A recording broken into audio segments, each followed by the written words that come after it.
రైతులకు సరిపడా యూరియా అందించాలని డిమాండ్ చేస్తూ బీఆర్ఎస్ కార్యకర్తలు రైతులు కలిసి ఎంఆర్ఓ కార్యాలయం ఎదుట మాజీ ఎమ్మెల్యే పెద్ది సుదర్శన్ రెడ్డి ఆధ్వర్యంలో ధర్నాకు దిగారు.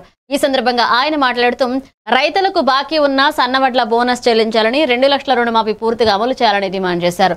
ధర్నా సమయంలో కాలికి గాయమైనప్పటికీ కూడా రైతులతో కలిసి కొనసాగారు.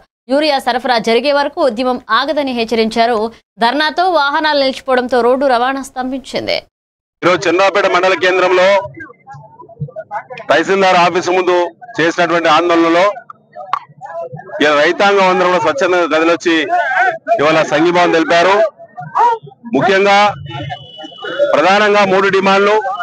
ఒకటి, అదను దాటిపోతున్నది వరి పంటకైనా మొక్కజొన్నకైనా పత్తి పంటకైనా ప్రధాన పంటలు అయినటువంటి ఈ పంటలకు అదను దాటిపోతున్నది.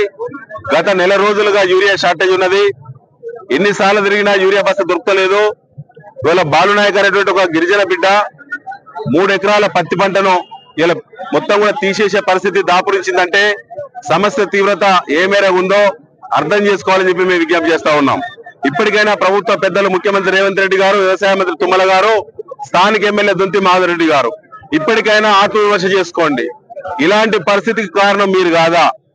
మీ యొక్క నిర్లక్ష్యం వల్ల, దున్నపోతు మీద వర్షం పడ్డట్టు మీ ఆలోచనల విధానం వల్ల ఇలా సామాన్య రైతులు, కడుబీద రైతులు ఇలా రోడ్ల మీదకి వచ్చే దుస్థితి వచ్చింది.